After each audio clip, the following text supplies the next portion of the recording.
Allez, salut tout le monde, Bastien Entourage 44. On se retrouve. Ça fait longtemps que j'avais pas fait de vidéo. Des jours, des semaines, des mois, voire des années. Là, je prends le temps de prendre le temps. Parce qu'il fallait que je vous montre. Il fallait que je vous montre ça. Désolé d'avance pour ma dégaine de bûcheron, mais on est vendredi. Fin de semaine. Je me ferai beau ce week-end. Nouveau chantier, parce que c'est un chantier que je viens de rentrer. Et le paradoxe, c'est quand le propriétaire vous dit elle est en très bon état. Et qu'avec vos 9 ans d'expérience professionnelle et votre œil de détailleur, vous la mettez sous les projecteurs et vous la regardez.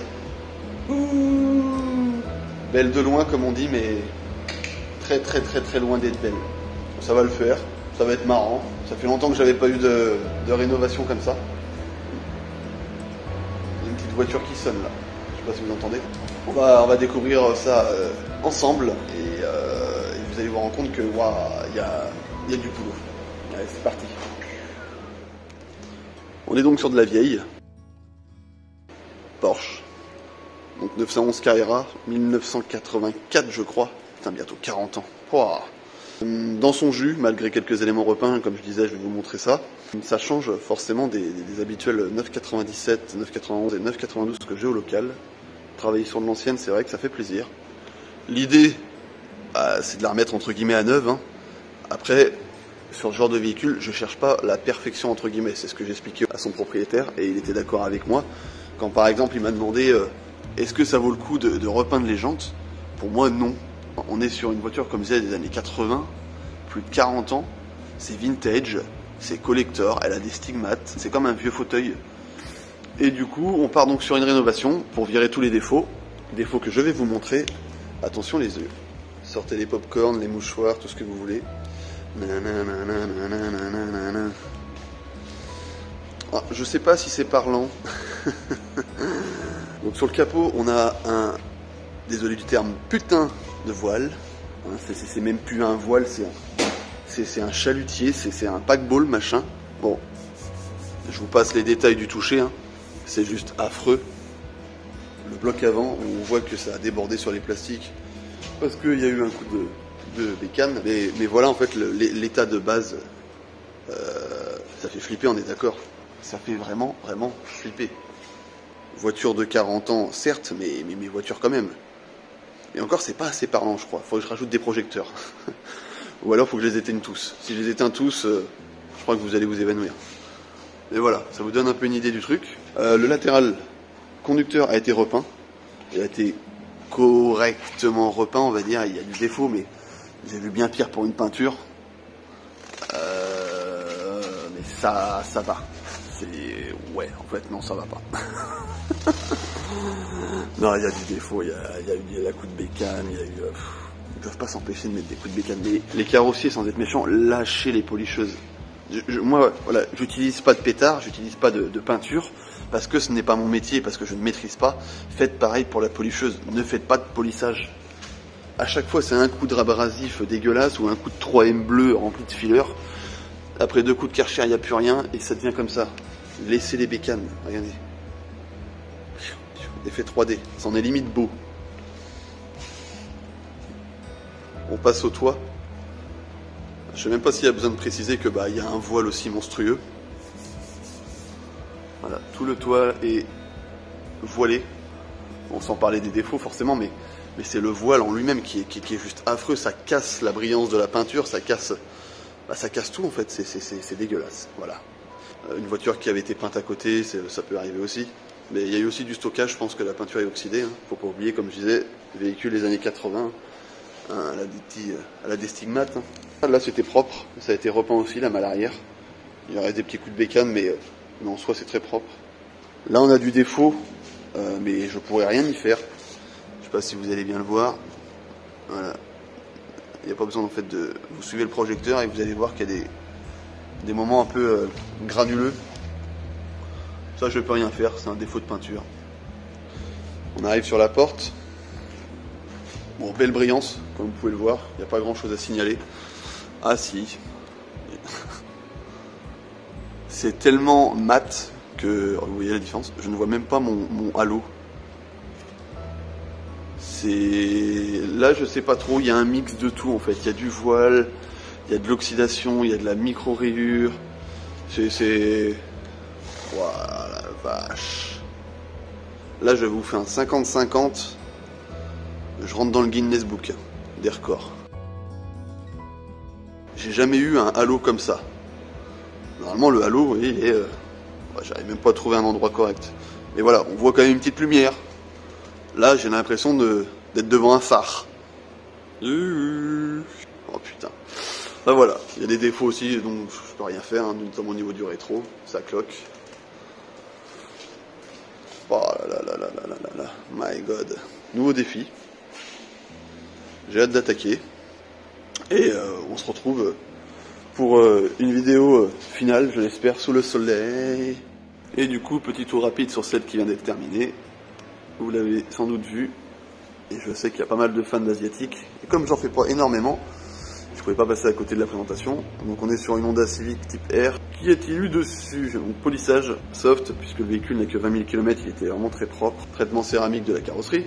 J'ai fait les 4 jantes à fond, c'est-à-dire démontage, remontage, nettoyage, lustrage de l'intérieur, traitement, polissage des bâtons extérieurs, histoire de redonner un coup de neuf, traitement, petit lustrage sur l'étrier, petit coup sur les pneus pour finir l'ensemble. J'ai effectué un polissage de tous les laquais et il y en a un paquet, mine de rien. Ou même l'espèce de double aileron là. Voilà, l'idée c'est pas d'avoir du zéro défaut, c'est très difficile sur ce genre de matière. Mais voilà, c'est de raviver tout ça, que ça redevienne bien noir.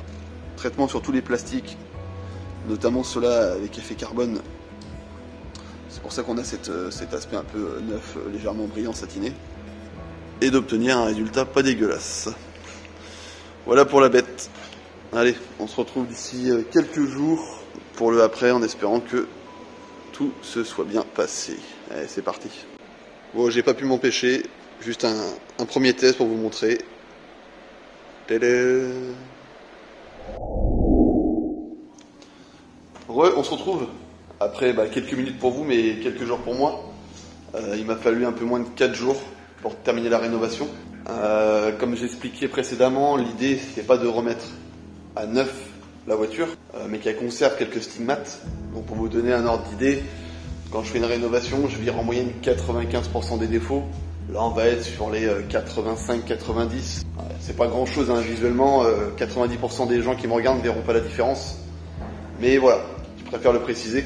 Donc rénovation extérieure, polissage. Il y en a pour 20-25 heures de polissage à peu près. Et derrière vous cumulez tous les petits défauts. Donc le démontage des feux, des anti-brouillards, tous les plastiques à traiter, les vitres, les jantes, les pneus, etc. Et vous arrivez sur 4 petites journées de travail. Et elle revient de loin. Je vais vous montrer ça.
Comme vous avez pu, je pense, je l'espère, remarquer, c'est mieux.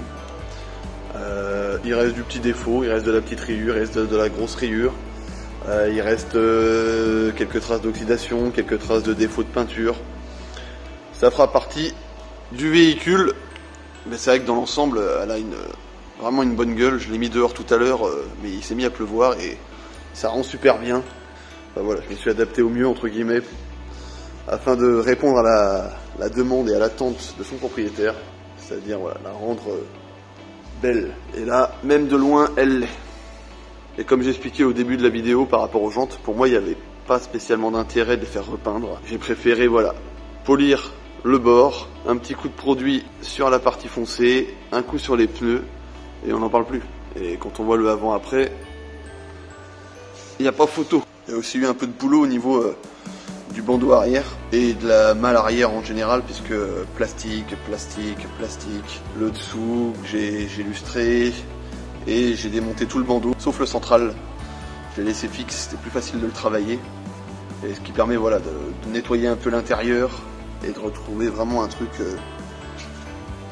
nif. Autant la carrosserie en général peut garder des stigmates, autant je trouve que ce genre d'élément, voilà, c'est sympa quand ça claque.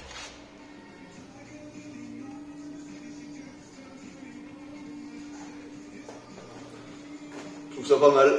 S'il y a plus de 40 ans, je pouvais ressembler à ça. On arrive au bout de cette petite vidéo. J'espère que ce format vous aura plu. J'essaierai d'en faire d'autres. Concernant le véhicule, comme je disais, je suis parti voilà, sur une peinture qui a bien morflé. Hein. Rappelez-vous le début de la vidéo.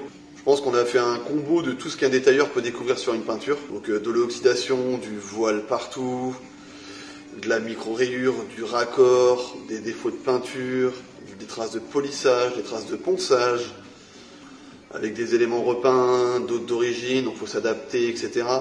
Ben voilà, c'est la fin. Là je vais faire le moteur rapidement parce qu'il n'y a pas grand chose à faire là-dessus. C'est pas comme les dernières versions. Et puis on va attendre la prochaine, en espérant que cette prestation convienne au propriétaire. Mais je suis confiant. Allez, à plus. Ah oui, et puis abonnez-vous, partagez la vidéo, likez pour l'algorithme YouTube. Bon, on s'en bat les couilles de ça. Allez, salut.